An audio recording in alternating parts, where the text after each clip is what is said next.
there were not people in my life who were getting curious about why I might be vulnerable to this kind of situation. I was confronted both with my own damaging choices that I was making, but I was also being confronted with the things that had happened to me in the most tender way up to this point in my life. I got a little tired of sitting in meetings where people said the best way to help women in Central Ohio who are involved in prostitution is to arrest them. Part of what we're doing is we're building deep, wide connections with women who are looking for connection and who cannot imagine having connection outside of this substance and or this trafficker or person who is exploiting me. Welcome to The Human Experience. I'm Jennifer Peterkin, and this is episode 16, Hannah's Story. In 2019, I went to a justice conference. Over the weekend, we split into small groups to be able to discuss various topics of the conference in a more concentrated setting. Hannah was my group leader. I had never met her before, but I liked her instantly. She was so open and genuine and warm. We connected through social media and then went our separate ways after the conference. And though I wasn't in touch with her, I was able to follow along online as she and her co-founder built and launched Sanctuary Night, a drop-in center for vulnerable women in Columbus, Ohio. Sanctuary Night is, in a lot of ways, years in the making for Hannah. The advocacy work that she does is deeply personal, and the community they've built together is one of trust, respect, and ultimately compassion. Please visit the show notes for links to Sanctuary Night's website and Instagram to learn more and consider supporting them.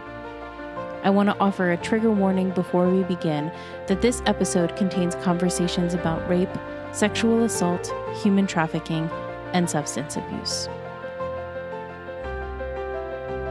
What do you think defines the beginning of your story? I think the defining starting point for me would be actually in childhood. I can't speak to what's happening in my life now without drawing a line to the experience of being victimized, and child sexual abuse specifically, I think shaped me in a lot of ways. And so that's where I think I'd like to start, I guess. Yeah, absolutely. Yeah. I mean, that's a really vulnerable topic, obviously, but yeah, content warning. Yeah. I think we need one for all of these episodes. I bet. But that's okay, because I hope it's going to help somebody, even if it helps one, right? Mm-hmm. Such a vulnerable thing to talk about, but such a defining thing in your life, such a defining period. So when you talk about like a seismic shift. That's right.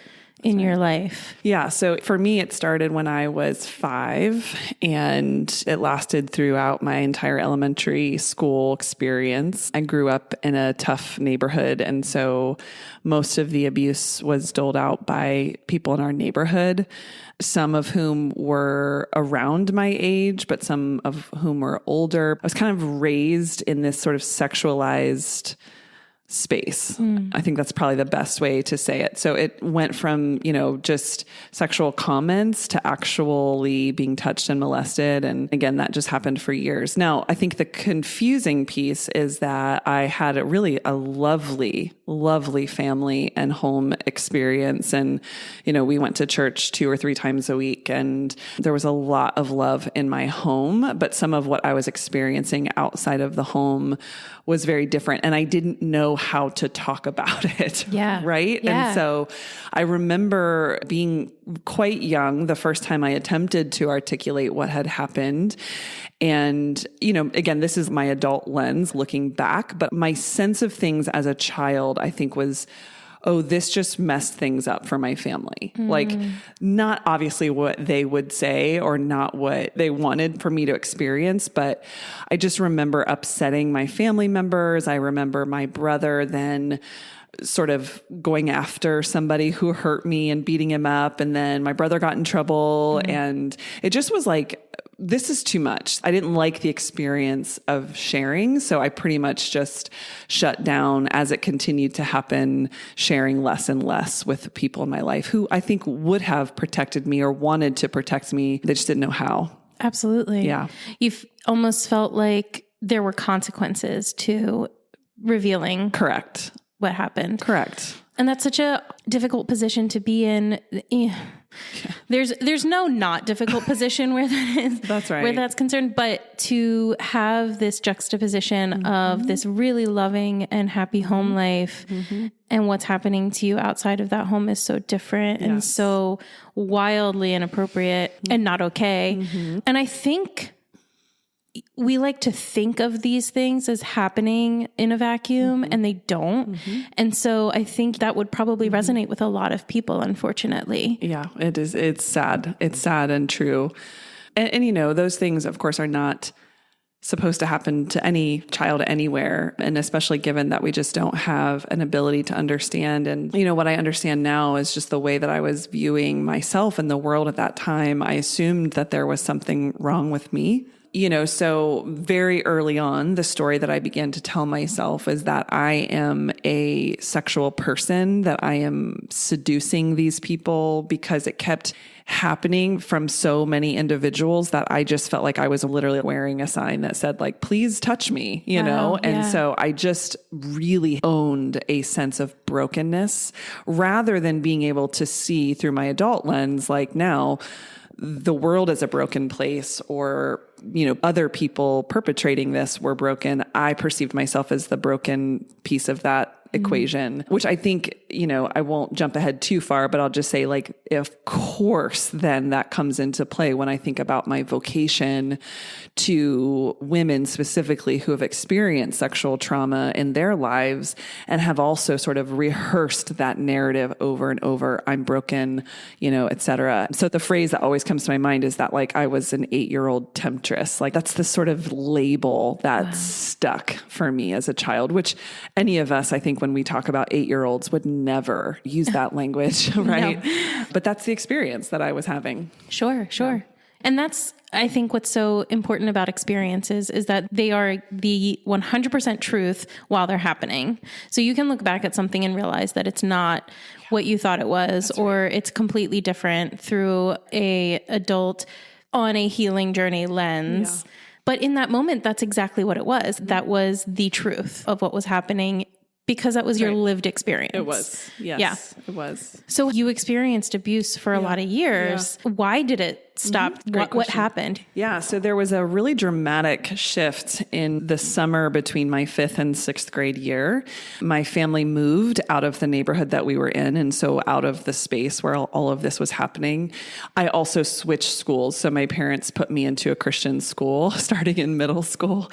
And it was a school that was attached to the church that I was growing up in. So I think came in with like some privilege of, oh, I know some people here and I'm not completely new and unfamiliar. So I made friends pretty quick.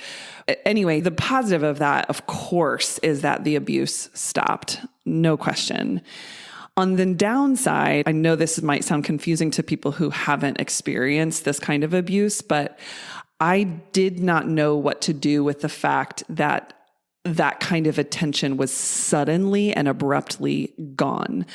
Because again, at this point, there was this sort of well-worn neural pathway in my brain, I think, that said, I am valuable because I am being used for the pleasure of some man or teenage boy or whatever. And so when all of that suddenly stopped, I kind of plummeted into a depression.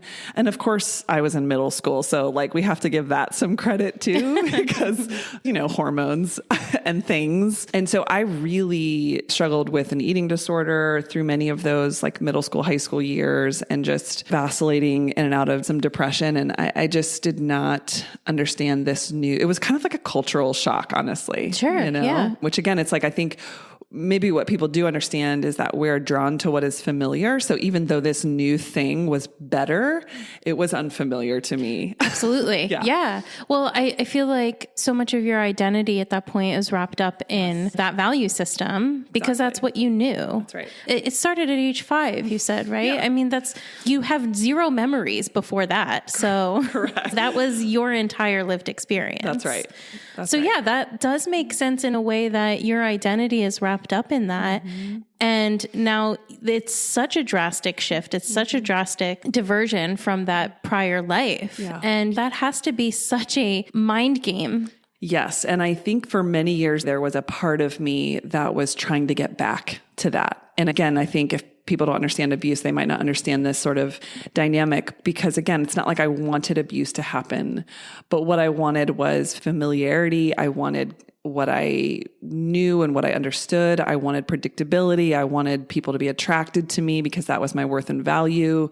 And so I think I spent years seeking out that kind of attention, even though it was not necessarily positive attention. And I think in my late teens and early 20s, with the exception of one relationship, I think I was just drawn to men who frankly were not healthy for me and who, right along with what I had known as a child, were objectifying of me, and unfortunately ended up dating a series of married men in that because there was something powerful for me about feeling like, oh, I'm attractive enough to kind of allure you away from your family. I mean, I hate to say it, but that is just what was going on. I wouldn't have said it explicitly, but like, there's no question I got basically high off of that experience. And it, was a balm to the part of me that had been searching for years for that kind of desirability and acceptance. So I think that's another reason why in the work that I do today with women, it's not hard for me to understand why in response to sexual abuse, we tend to go to one pole or the other. One is, asexual, like kind of pushing everyone away, and the other is sort of hypersexual. And I was definitely hypersexualized. That's how I knew to relate to men. And that's how I related to men for years. And, I have in previous chapters of my life held a lot of shame around that because I was an adult at that point, right? I was making these decisions.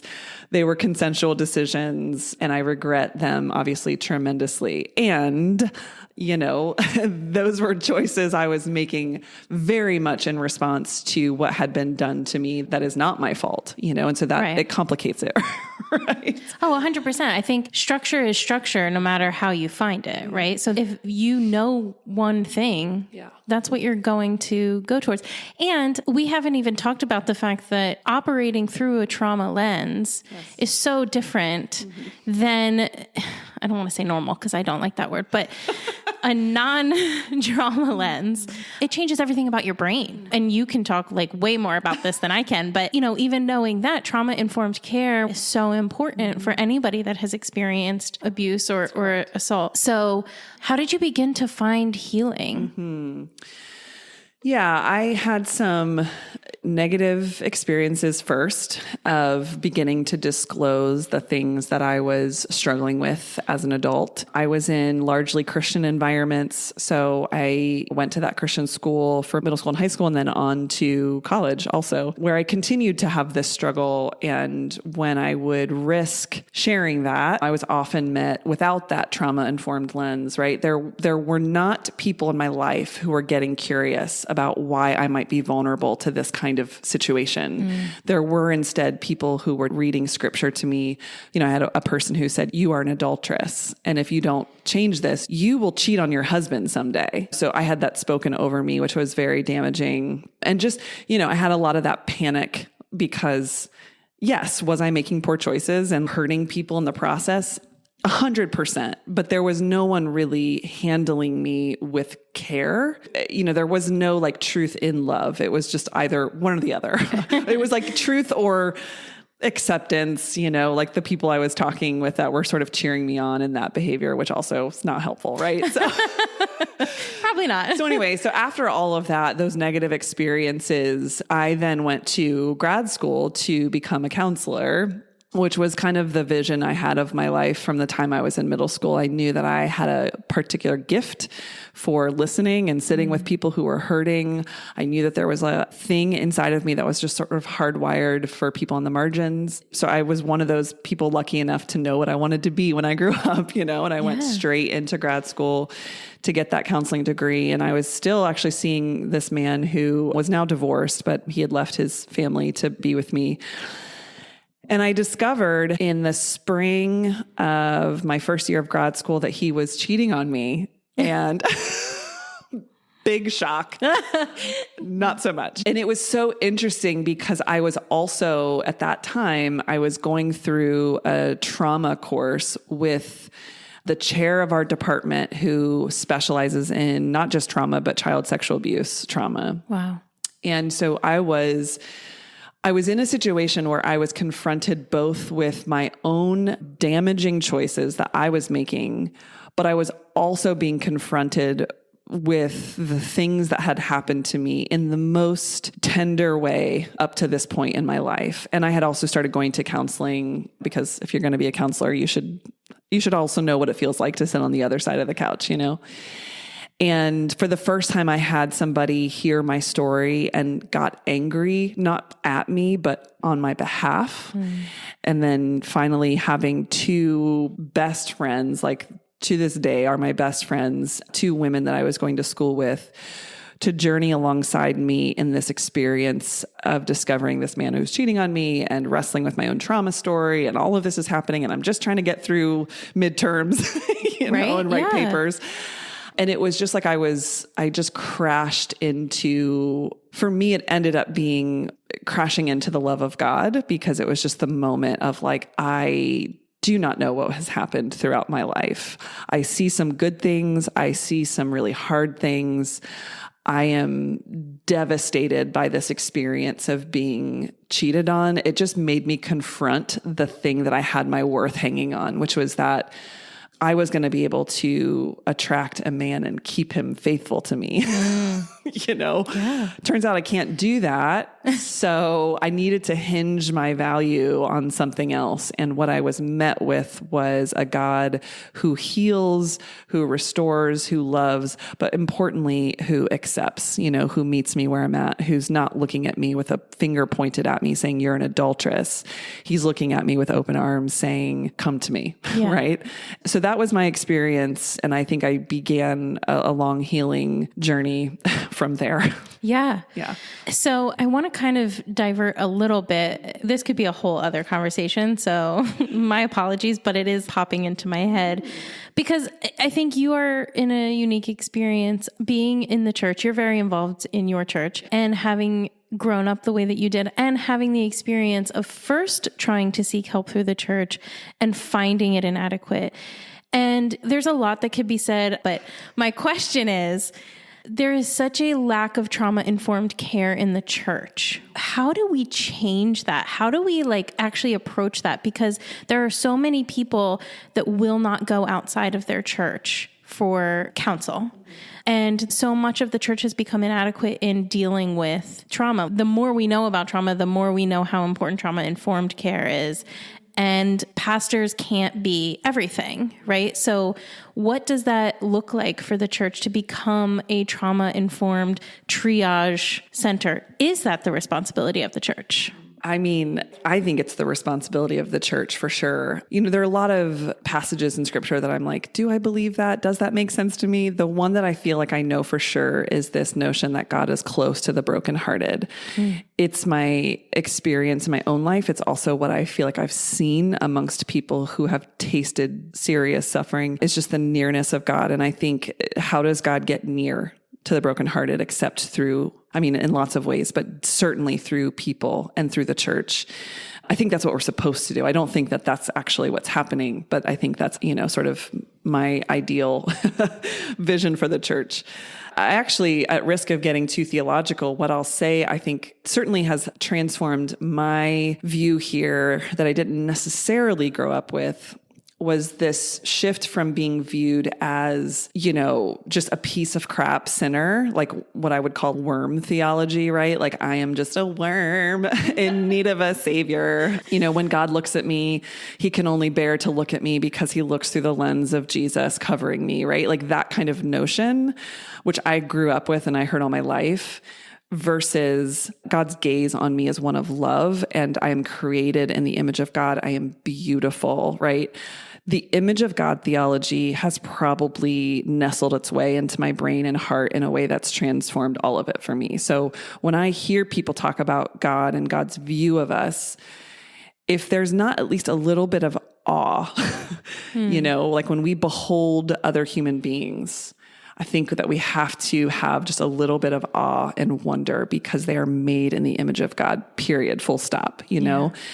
And that goes to the way we view ourselves also. Like when I view myself, I should probably have just a little bit of awe and wonder because the image of God is imprinted upon me. That is not how I'm inclined to view myself, right? I'm inclined to say, Hannah, you're so stupid. You're so ugly. You're so whatever, right? I feel like that's just what I grew up with. Again, not by anyone's evil intentions. It's just, I think that was their attempt to help me see my need to be rescued, which I also think is true. So it's the combination of things that I understand my identity as beloved child of God, but my condition as a sinner, so to speak, right? So, but if it doesn't start with that belovedness at the root, I'm like not interested. Yeah. So I don't know. That's like the first thing that kind of comes to mind. I just think we've been so harsh on ourselves and on each other. And I don't think that that's the gaze of a loving God. Sure. Yeah. I mean, that flips everything on its head. Yeah. When you start looking at people that way. Yeah. Because then, I mean, there's a lot that can be said for that. But I think one of the most important things is that people will always trump institutions within that gaze, right? That's right. And they will always trump systems. And I think that when you present it like that, there's not many people that would choose institution over people. But unfortunately, that's what we see happening over and over and over again. That's right. Yeah. Yeah. So sorry for that tangent. No, it's a great tangent. Thank you for asking that. So you were in grad school for counseling. I was getting wrecked by the love of God. Yes, that sounds right. Yeah. I think from there, my story is just kind of a windy professional vocational journey of becoming a therapist who began to do the work of repair in people's lives. And also importantly, I feel like the dream for me since I was 12 years old was that I would be a counselor. But once I was a counselor, I just felt like the dream kept expanding. And it's not because I am trying to achieve some higher rung on the ladder or make more money or have a kind of status.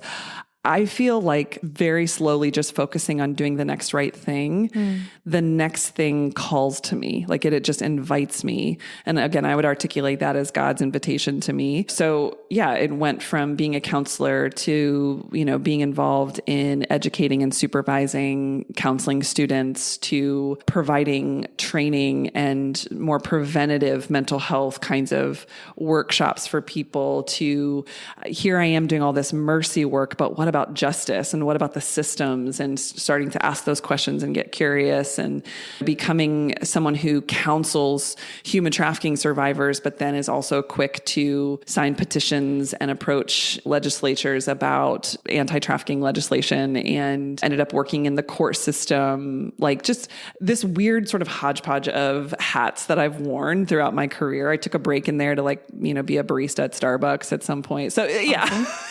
Awesome. There's some weird chapters in there, but by and large, this sort of trajectory that I've been on has ultimately landed me now into a space where I've started a nonprofit, and we run a drop-in center for women still involved in the sex trade, whether they're there by choice or coercion as trafficking victims or not. And we open up our space to meet their basic needs. So we have, showers and food and clothing, and they can do their laundry and healthcare, all that kind of stuff. But we're also just hanging out and building relationships. And if and when women make some choices where they want to do something different, then we enthusiastically help them make those transitions. But we also don't require that they be interested in change in order to access the building and the space. And it's a space where I just regularly am floored by the presence of goodness. I think it's easy to have a lot of thoughts, opinions, misunderstandings about women involved in the sex trade. They're some of the funniest, kindest, most glorious human beings I've ever met. And don't get me wrong, like I don't want to sugarcoat it. They can be really frustrating.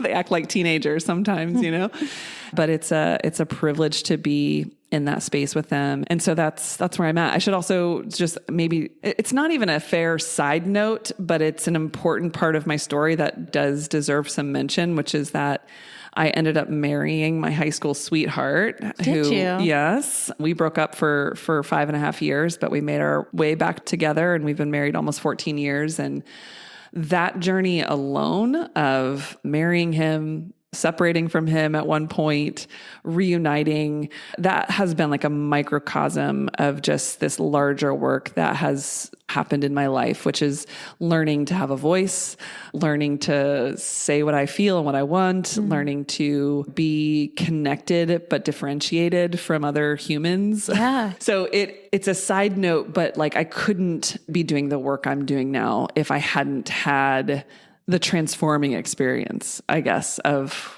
what has taken place in the context of marriage for me. So that's also worth saying. Yeah, that's incredible. There's so much that you just said. I know, I just said a ton. No, I love it. I love all of it. Good luck. Well, I guess first I want to ask you, so what you're doing now, the drop-in center, how did you get there? I mean, I know you said you have a very windy path, but is there a direct line from... Yeah. So previous to that, I was working in the court system, and I was working for what's called a specialized docket, which is a movement that started in our country in the late 80s. And there are thousands of specialized dockets now over the country. But anyway, court systems host these based on, I think, trauma-informed lens, which says, oh, people out here are committing crimes, not because they're assholes, but like maybe because they have some unaddressed stuff, right? Hey. Shocker. Who'da thunk? Yeah. I know. So there's lots of like drug courts and mental health courts. Those are the two most common. There are veterans courts, recognizing that, you know, some of our veterans who return from active duty might get involved in some stuff, right? As a result of the PTSD that they're experiencing. So all of those. And then Catch Court, which is the program I was a part of, was specifically for women coming out of the sex trade. So most of them had charges related to prostitution, which is illegal in almost every place in our country. So, you know, again, getting curious enough to notice women who are coming through the court system with prostitution charges, there's something going on there, right? They were showing up with bruises. They were showing up looking like they had been strangled and really going through a lot. So all that to say, I worked in the court system for 6 years, assisting these women. Instead of going through jail, they were able to, you know, access this 2-year program where they're on probation, but they're referred to treatment and any number of resources to help rehabilitate them truly. And I really, really love this program. I still think it's a wonderful program. I want to be clear about that. But I got a little tired of sitting in meetings where people said the best way to help women in Central Ohio who are involved in prostitution is to arrest them. And they weren't wrong, because the investment that was being made in this program in our city is such that it is the most effective, most resourced, most studied exit strategy for women coming out of the sex trade. Wow. Right? And I think I even repeated that in meetings. And I finally was like, you know what? This is ridiculous. Like, it's dumb that the best way to help women in the sex trade is to arrest them. Are you kidding me? Our local jail is terrible. The experience of getting arrested is traumatic. And again, if we truly are viewing these women as potential victims of crime, we should treat them as such, you know, not as perpetrators. Right. So that was really it. And I lived in, and I still live in the neighborhood where a lot of street-based sex work happens. And so I was running into women, you know, I'd be walking my dog and I'd run into women that I knew and had relationship with from the court system. And I think I think my imagination began to expand that there could be at least an additional exit strategy, you know, an alternative for women who did not want to go through that court system to get the care that they needed, but that they wanted to make those choices on their own. And so that's really why we started. It was kind of an experiment. It's always been the case that we've done our work alongside survivors of the sex trade, which I think is really important. So we never even opened our doors until we had consulted with survivors to say, is this a good idea? And then they were the first kind of adopters of our project. So they were there to volunteer. You know, we have 2 survivor board seats now that we're a full nonprofit, but they've always advised and helped shape our programming. And now 8 out of 10 of our direct service providers are survivors. And so there's just, you know, again, the value of their lived experience is like incredible. Absolutely. You can't replicate that. That's right. So was your first experience working with women involved in the sex trade through the court system, or had you had the counseling experience prior to that? Yeah, I had a little counseling experience prior to that. I was actually, while my husband was going through grad school in San Diego, California. Okay. Not Columbus. Not Columbus. But the strange thing was that my license, which was at the time just in Indiana, just because that's where I went to grad school. But anyway, it did not transfer to California. And so that was my barista-ing season of life. Awesome. But I began volunteering as a counselor for an organization called Generate Hope. And so I got to get that one-on-one, but also some group counseling for some of these women. And at the time, honestly, I mean, I'll admit it, like I was in San Diego. And so I thought like, oh, I'll get involved in an anti-trafficking organization because they probably have all kinds of trafficking, because I still viewed it as a cross-border kind of experience. Only one woman that I ever worked with was trafficked from Mexico. So all of the rest of them were domestically trafficked just within the city. And so I learned a ton from them and from counseling them. And so when we moved back to Ohio, it wasn't long before I was actively getting connected to the anti-trafficking work happening here in Columbus. So yeah. So I guess then for people that don't know, I mean, that's probably a good thing to define. Yeah. What is human trafficking then? Yeah, that's great. Well, legally speaking, the federal definition of human trafficking is basically the transporting, obtaining, recruiting, training, all these kinds of behaviors of a person through the means of force, fraud, or coercion for the purpose of labor or sexual exploitation. So that's like a mouthful, but I'll just break it down to say this can happen in any sort of labor sector, of course, but in sex work is definitely one of the most highlighted labor sectors where trafficking is taking place. And that force, fraud, or coercion is really important because we tend to think about force. That's what comes to mind most often for people. So it's, it's the movie Taken, or it's these really dramatic, like you're thrown into the back of a van and, locked in a basement. And those things happen, of course. But what is much more common is that coercion. And the thing is, we know this from sexual abuse too. It's like, yes, people get raped by strangers in an alley. That happens. But what happens much more frequently is that people are raped or assaulted by people that they know. Same thing happens with trafficking. There's that grooming process. There's the building of trust and building a relationship before ever asking somebody like, hey, can you do this date? Just the one time to help us out. Right. And then it escalates from there, especially once you have a substance use disorder involved and an addiction, which is a really powerful tool to be able to manipulate somebody or coerce somebody. Yeah, absolutely. Yeah. The stigma of sex work is obviously very much alive and well. So I guess I have a couple questions, but first of all, why this population? I mean, you talked about working with them in San Diego and then coming back here, but why? What was it about this population that really called to you? Well, I mean, I think, again, it connects back to my own story for sure. There was the experience I had of being sexualized way too early. And being sort of hypersexualized then led me to making some choices in relationships that were further damaging to me, but also to other people. So I very much understood that experience. And I even can recall, if I'm honest, a couple of times where after like a sexual encounter with somebody, I would leave. And I remember having a couple thoughts along the way of, I should just get paid for this. So in other words, I know what it's like to have a sort of transactional relationship with men, with my body. I will do this for you as long as you make me feel pretty, as long as you make me feel valuable. And even a couple times thinking, maybe this person would consider giving me some cash for this, So I think just because it's not hard for me to imagine how someone ends up in a situation like that. I'm not saying that's how everyone gets into sex work. For example, I think poverty is a huge push factor that pushes women into the sex trade. That was never my experience. I mean, listen, I overdrew my account a few times in college and had, my parents rescue me, but like I've never really experienced poverty the way a lot of people and a lot of women in the sex trade have. So I don't want to draw too much of an overlap there, but from a psychological standpoint, I could understand. And so I think that's why. Yeah. Yeah, that's why. Yeah. That makes so much sense. Yeah. And I think probably your intent sounded like when you were going to school, like it was going to be direct care, right? Mm-hmm. Like one That's on, right. And then you have this experience not planned.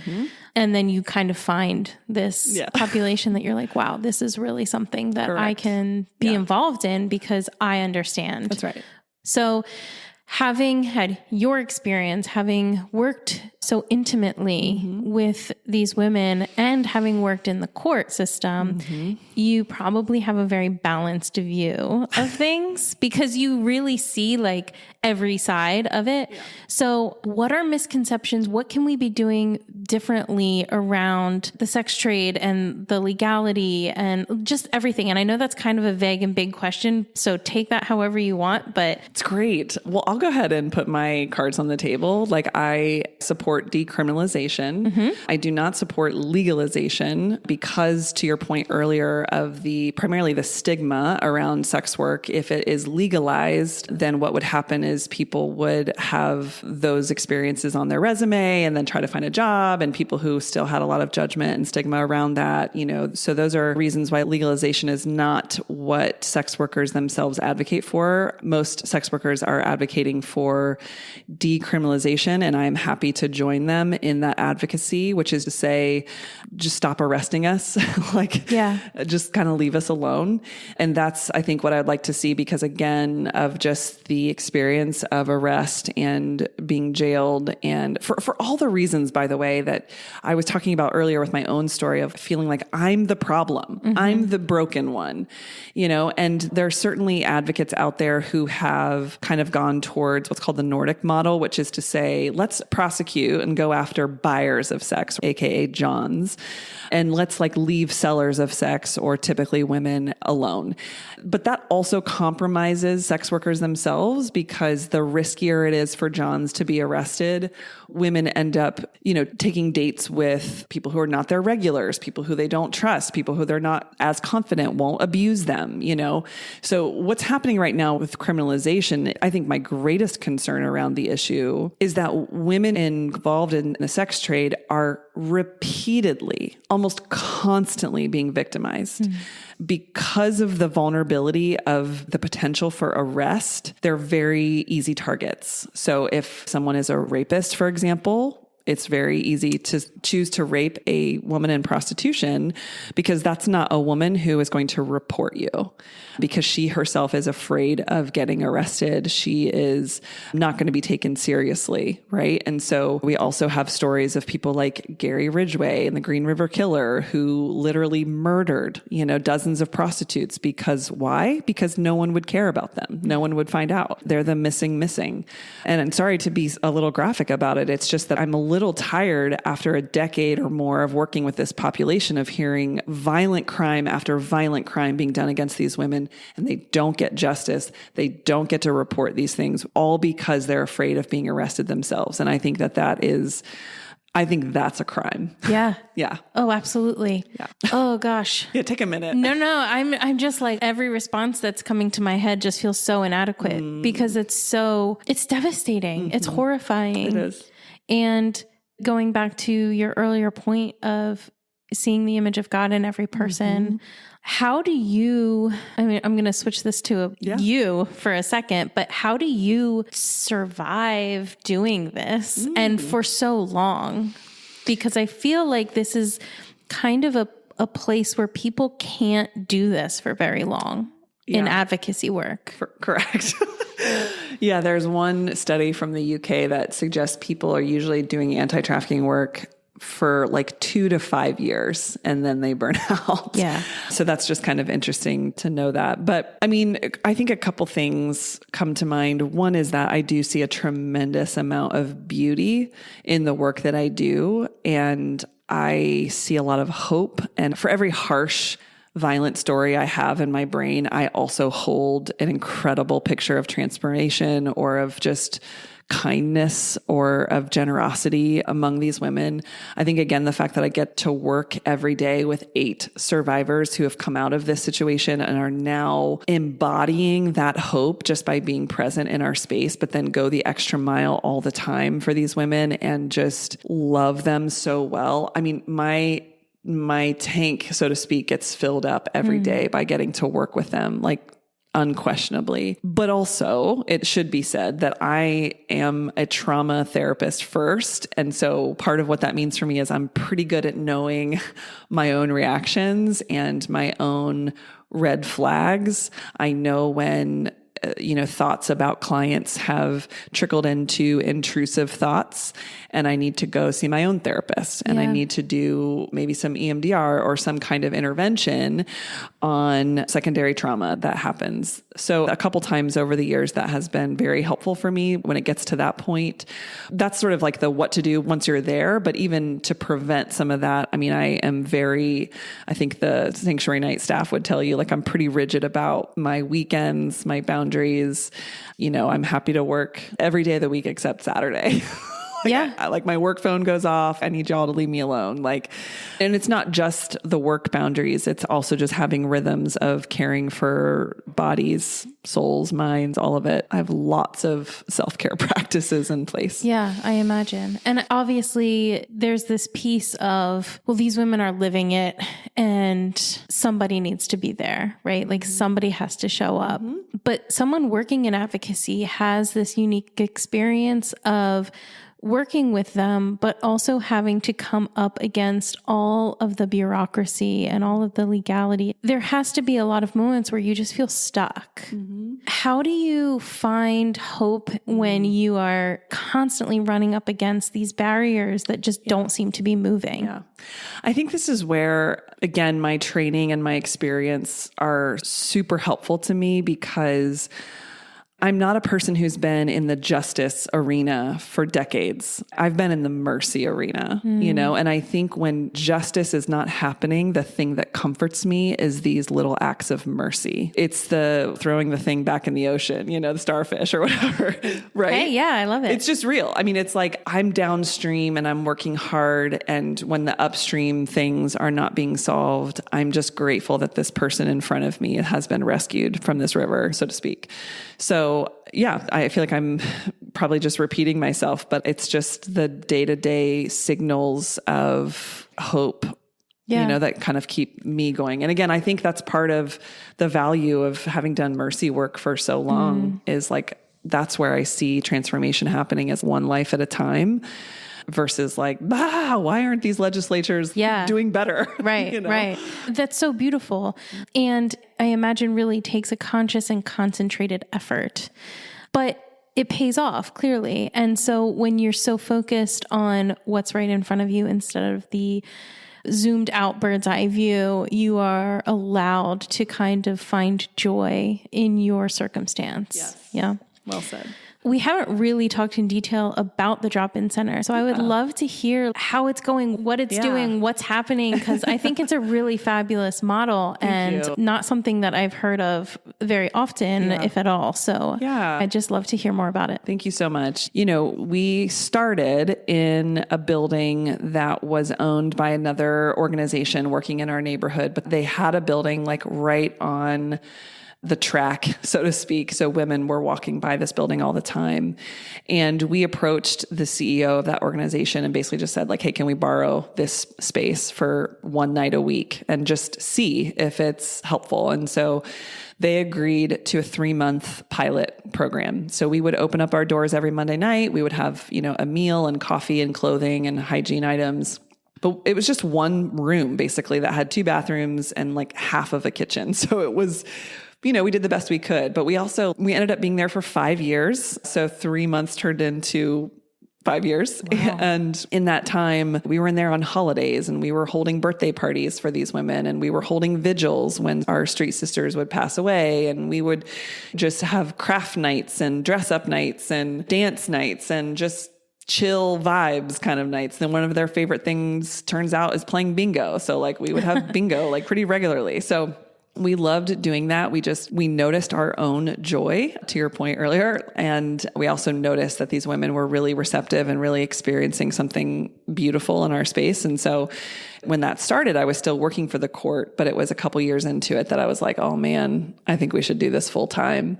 Because what I recognized, what I think we could all recognize is like 2 hours a week was just insufficient. These women are going to need somebody at 4 a.m. on a Tuesday, so where are we going to be then? And so the vision has been and still is to be a 24/7 drop-in center. Now, we're not quite there. We're only operating 40 hours a week, but long story short, we purchased a building just a few blocks from this space where we had been operating. And the building itself, I just have to say a little bit about, because it was an abandoned building. It was really run down. The first time we walked through it, the previous owner told us, this is basically a pop-up brothel. Those were his words. Wow. And sure enough, when we walked in, there were, makeshift beds and condom wrappers and needles and drug paraphernalia. And so we cleaned it out. But then as we became sort of public with our story, because now we're trying to cast vision and raise money and do a capital campaign in a pandemic. So fun. So fun. And as we began talking about it, I had a lot of survivors actually come to me and say like, oh, I was trafficked out of that building, or I was arrested out of that building, or I did drugs, or I turned tricks, or like so many horror stories that I heard. And then also, again, just once I started digging into the history of the building, there was actually a federal trafficking case that came out of that space itself. And so the previous owner had actually got it on an auction from the United States Department of Justice. Oh, wow. They had apprehended it out of this sort of big trafficking case. So anyway, we had the privilege of demolishing that building. Love it. Right? All the way down to the foundation. And in its place, we got to design what is, I'm guessing, one of the only spaces that has been, there are obviously drop-in centers for women in the sex trade all across the country, I'm sure. I don't know how many, but what I can say is that there probably haven't been very many that have been designed with them in mind. Most of drop-in centers I know of, at least locally or statewide, it's like, oh, here's a house or here's a building that's not being used. And we would have done that if that was our lot. But instead what we got was a blank slate. And so we got to build this beautiful structure that has tall ceilings. Our architect was very trauma informed and trauma sensitive about how people might experience the space. And I'm so, so glad for his wisdom in that, because it has turned out to be just really gorgeous. And again, was made just for them. And so I'll never forget really our first couple nights of being open, and some of the women who came in, and just, I had known them for years because I've been seeing them in this other space, and now they're entering this new space. And just a couple times there were women who just began crying. And I was just like, what's happening? And they're just like, you built us a home, and it was just it's so empowering, so lovely to be able to offer that. So the space itself, we have a living room, a kitchen, and those spaces are pretty open and sort of all access for the most part. We serve meals, 2 or 3 times a day, and provide snacks and coffee and water pretty much all the time. And we have lockers in that living room, beautiful ones, so that people can not have to worry about their stuff getting stolen while they're there, right? Yep, they can just like put it up somewhere. And we have homey sort of leather couches and recliners. So lots of women come in and just take naps, and there's an art cart, and there's a phone and a computer so they can handle their business, take care of things, charge their phones, like whatever they need to do. But there are also, importantly, beautiful bathrooms where they can shower and clean up. There's the healthcare clinic where at least a few times a month we have healthcare providers on site, because these women just do not make it to the hospital, right? Right. A washer and a dryer so they can do their laundry, an office. I mean, it's just, there are things now, we're 6 months into being in the new building, and there are things where I'm like, oh, I wish we had a group room. I wish we had a larger space for staff to hang out and all of that. But for what it is truly a beautiful, homey sanctuary. Yeah. What a vision. Yeah. I mean, even to like the trauma-informed architecture or how the space was built Yes. with them in mind, that is just something that I wouldn't have thought about. Yeah. But it's so beautiful. Yeah. It's probably very self-explanatory, but I love your name of your center. So can you just explain how you came to that? Absolutely. So very simply, when we were imagining this, what was just going to be like a little small volunteer project, one night a week, and it was very much born out of this idea that I mentioned earlier of wanting a solution or an exit strategy that didn't involve the experience of getting arrested. And so when you think about that, I think about sanctuary cities and sanctuary churches and spaces, which are spaces where folks can be safe without being arrested. It also, I think, conjures up the sense of a sacred quality or holy quality that is important to me. And so it just kind of fit. I mean, literally it was just a conversation where my co-founder Heather said like, yeah, so we'll do one night a week, it'll be like kind of like a sanctuary night. And she just said it like that. Done, right? And so we settled in on that. And then by the time we opened our building, which obviously now we're open during the day and we're open on the weekend, like it's more than a night. But at that point it was just kind of like, you know what, this is who we are. Yeah, absolutely. Yeah. I mean, it was born out of a truth. So I love that you kept it, even though it's more than what it started as. Thank you. The ability to be safe is something that I think a lot of us take for granted. There's a lot of things that we take for granted, but just safety. When you talked about women coming to take naps, I think I felt my heart breaking because just the idea that you can't sleep without feeling unsafe or you can't actually rest. So that's another thing that I love about the word sanctuary, because I think it does conjure restful space as well. That's right. Yeah, this is kind of like a weird metaphor, but it's that time of year where my husband and I watched the Lord of the Rings trilogy. So we're in it right now. Yeah. And I think about even when I'm just viewing a film like that, and there's these like obviously really tumultuous experiences where it's like high intensity battles, whatever conflict things that are happening. And then there's like a moment in the film where it's just like, we can breathe, we can rest. And I was watching it yesterday and I was thinking about the women on the street because it was very much a mirroring back to me of what in some ways their lives are like, because when they're out there on the street and they're jumping in and out of cars and they're taking those risks and they don't know what's going to happen and they could be victimized at any point or they could go missing, that could be the last car they get into, right? There's all the potential for fear. And I was realizing like, that's part of what we're doing. We're giving them that break from the intensity. I mean, I could tell lots of stories, but I'll tell one brief story of a woman who she ran into our building this summer and she was clearly out of breath. Her face was red and she looked like she had some kind of marks around her neck or her chest. And it was pretty unclear to me what was going on, but she was tearful and again, out of breath and had all these marks on her. And she came in and she just sat down on a stool. And I began to approach her, but I had a sense that she was not wanting to be approached, didn't want someone too close. And so I just looked at her and I was like, is there anything that I can get for you? Do you want some water? Do you want some food? How can I help? And she was like, I just needed to sit for a minute. And she's like, I don't really want to talk about it. And she sat there for about 3 minutes and just breathed. And then she left. And I know that's maybe weird because obviously for the most part, women stay much longer than that. But it was an incredible picture for me of, you're just giving your nervous system a break. Like you're just trying to breathe and calm your body and yourself back down to like, I can function. Right. And I love that she had a space where she could do that for herself. Yeah. Like I just need a space to breathe for a minute. So that stands out to me as just one of those moments. You've been involved here for a long time. And so you have those relationships.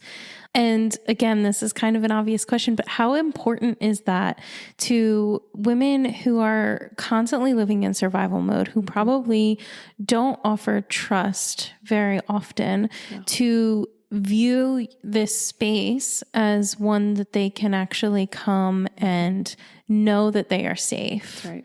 Yeah. What is that like? I think this is where, and I could totally geek out here for a second, because we have research to support what we're doing for what it's worth. I mean, we know that what we're doing is meaningful, but when I think about this sort of reemerging idea, even in the addiction field or substance use field, that says the opposite of addiction is not sobriety. The opposite of addiction is connection. That's not a me quote. That's a Johann Hari quote. So I should give him credit because many of these women, not all, but almost all of them have a substance use disorder. So there's that complicating factor of getting out of that situation. But in addition to that is, what's called a trauma bond, or what we previously understood as like Stockholm syndrome, this idea that I'm drawn to the person who has done harm to me. I'm drawn to even protect the person who has done harm to me. Trauma expert Judith Herman says famously that the goal of a perpetrator is to instill in his victim not only fear of death, but gratitude for being allowed to live. Wow. Which I think is a great summary of what the experience of having a trauma bond is. I'm in a relationship to someone who I'm a little bit afraid of, and also I'm a little grateful to them, because the same person who is harming me is also keeping me alive, is also supplying my drugs, is also supplying me shelter, or whatever the thing is, And I think if you understand that, then you have to understand also from feminist literature that all suffering, but particularly for women, suffering comes out of a lack of connection. And so we're hardwired for connection, hardwired to pursue connection, especially in times of suffering, which is to say a toxic connection is preferable to no connection. Wow, yeah. So if I'm out there on the street and I'm going through hell and there's somebody who's going to take care of me, they're also maybe toxic for me, but they're going to take care of me in some way. I'm going to attach myself to them. Like, that is appealing. So that's a long answer to your question to say that part of what we're doing is we're building deep, wide connections with women who are looking for connection and who cannot imagine having connection outside of this substance and or this trafficker or person who is exploiting me. And so by having a space like Sanctuary Night where they can come in and have this incredible community, they now can imagine a community, a network, connections outside of these things that are not good for me. And it makes it, I think it strengthens their autonomy to say, you know what, I can actually do something different. Wow. Yeah. Yeah. I love that. Mm-hmm. You said that you want this to become a 24-hour. Yeah. What are your visions for Sanctuary Night? What do you see happening? What do you want to happen? Yeah. I think primarily we're definitely like, full stop, like highest goal is to get to 24/7. We suspect it will take until probably the end of 2025, maybe, to get there, partly because we do also employ survivors. We want to build slowly and making sure we're taking good care of our staff. I had a couple staff members who had said like, oh, I ran into my trafficker. And I'm like, oh boy, you know? And so just really wanting to make sure that as we're growing, we're taking really good care of our team. But also, of course, because running a 24/7 facility is a lot more expensive than what we're doing now. So like, we're just going to need a lot more funding. The city and county and state of Ohio have been really generous with us thus far, but it's going to take more for sure. Sure. So anyway, we'll build slowly. We're also beginning to explore different neighborhoods in Columbus where there are high levels of street-based sex work to see if we can pilot some kind of version of Sanctuary Night on the south side of Columbus or on the north side. So we're playing with those ideas. One of our dreams, co-founder Heather and I, our vision is that this is an organization within 10 years, hopefully even less, is completely run by survivors. So I don't plan to be executive director of Sanctuary Night forever. My goal is to hand it over to the survivors because honestly, I knew that there's a role for me to play. And I think there's still a role for me to play in this work, but I'm just seeing women get empowered and growing so fast, and they're going to crush it. It's going to be great. Obviously we're open to expanding even beyond Columbus or beyond Ohio, but that's hard for me to hold that right now with just where we're at. And obviously we're open to being more vocal in like advocacy spaces and things like that. I like to write. I don't get a lot of time to do that, but here and there have tried to do a couple of op-eds for our local paper when it relates to misunderstandings about women in the sex trade and trying to bring a different perspective. So advocacy work is in our focus, but it's not the highest priority, obviously. So those are just some of the things, but always lots of stuff we're excited about. I have no doubt that it's just going to continue to grow and become something that you probably didn't even imagine. Exactly. Which is the best. It's the best. I love when that happens. And when life takes you these places that you never thought you'd be. Absolutely. Yeah. So I did tell you I have one question that I ask everybody, which is, how do you view compassion through the lens of your experience? Yeah.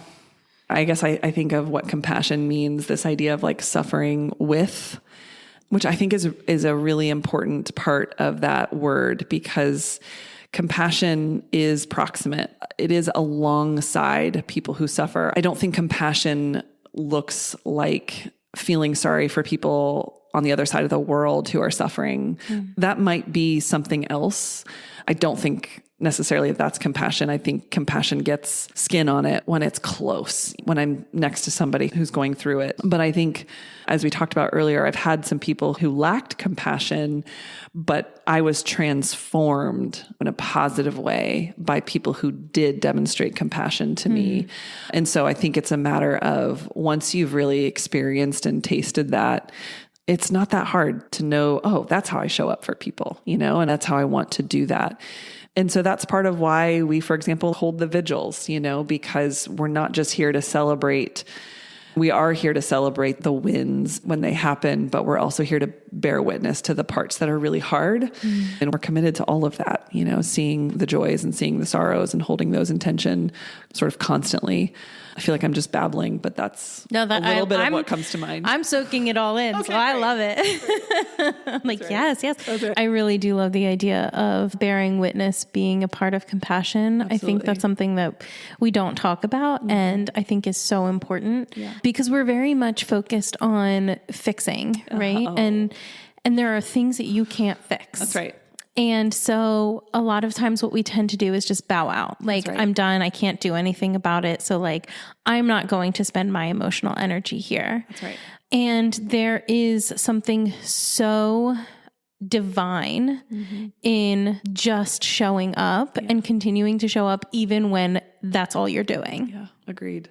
I want to thank you so much. I mean, you really are just so open and so vulnerable. And I really think that people are going to connect with your story, but I just really appreciate your time and just your openness. So, well, thank you. You're easy to talk to. I really appreciate that you thought of me. It feels like a real privilege to be able to share the work that we're doing. And thank you. Where can people find Yeah, absolutely. Yeah. Well, organization website is just sanctuarynight.com. Sanctuary Night is also sanctuary_night on Instagram. Cool. We're not yet on Twitter because I can't. I can't get into Twitter either. Okay. No, I cannot. I'm on Instagram. Yeah, there you go. But I'm like, this is already too much work. That's right. So exactly. Instagram and those are the best places to find us. Okay, cool. Perfect. Apparently we're also on TikTok, but I was just gonna say I do also have a TikTok, but I'm so bad at posting on it. So I have to get so much better at all of that. But Twitter's out for me as well. So I won't be. It's not a big deal. All right, perfect. Thank you so much. My pleasure. Thank you so much for listening to The Human Experience. If you enjoyed this episode and you'd like to help support the podcast, please subscribe, share it with others, and leave a rating and review on your favorite platform. Everyone has a story, and I'd love to hear yours, so be sure to check out the show notes for more information about how to stay in touch. Do good and take care.